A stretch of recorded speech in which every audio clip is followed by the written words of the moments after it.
Now to London, where Rishi Sunak warned of difficult decisions ahead in his first address as British Prime Minister. Sunak was formally appointed to the role after meeting with King Charles. In his speech, he spoke about the economic crisis the country's facing. Inflation rates are on the rise and the pound continues to weaken. Sunak also inherits a deeply divided Conservative Party after Liz Truss's tumultuous exit. She resigned after less than 2 months on the job when her policies created even more turmoil within British markets. I want to pay tribute to my predecessor, Liz Truss. She was not wrong to want to improve growth in this country. It is a noble aim.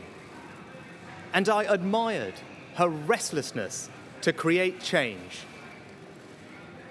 But some mistakes were made. During his speech, Sunak promised to rebuild Britain's trust in the government. He also vowed to fix the mistakes made by his predecessor. CBS News correspondent Elaine Cobbe joins us now from London. Elaine, do we know more about Sunak's plan to correct those mistakes moving forward, which is what the British people are eagerly expecting from him? One of the main reasons that Liz Truss was forced to resign is that she brought in tax cuts for the wealthy. So he definitely won't be doing that. Prime Minister Sunak says he wants to build the economy, so expect tax increases and some cuts in public spending. But he also said in that speech as Prime Minister that he understands how hard things are for the people across the United Kingdom. The cost of living has soared. Electricity prices are still high because of the war in Ukraine.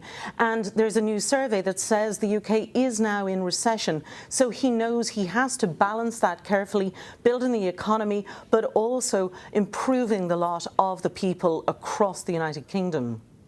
Well, Elaine, it was interesting hearing his remarks and how he tried to bring together his fractured party because Liz Truss is not a popular figure, but she still does have supporters. And Sunak is starting to make his cabinet picks this afternoon.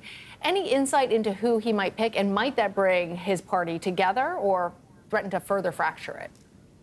There's been a string of Conservatives in and out of Downing Street all afternoon, and that continues. He has made some key appointments already. The Deputy Prime Minister, Secretary of Defence, of Finance, the Foreign and Home Secretaries have all been named, mostly people who are staying in the jobs they had appointed either by Truss or by Boris Johnson before her.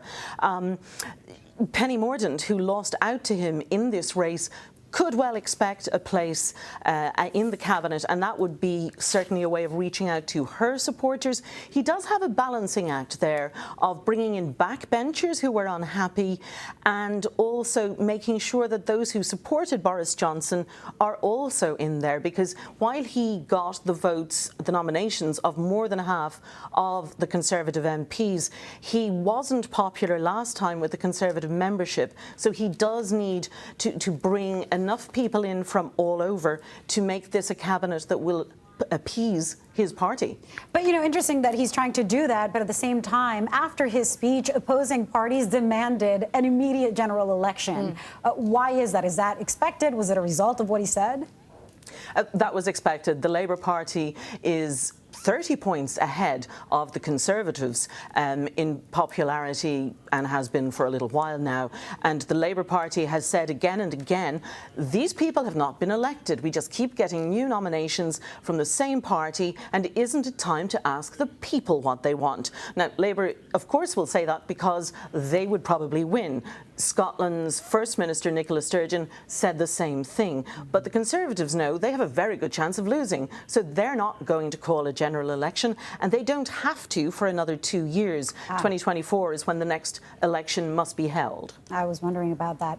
Well, Elaine Cobbe, thank you so much for joining us. You're welcome. Thanks.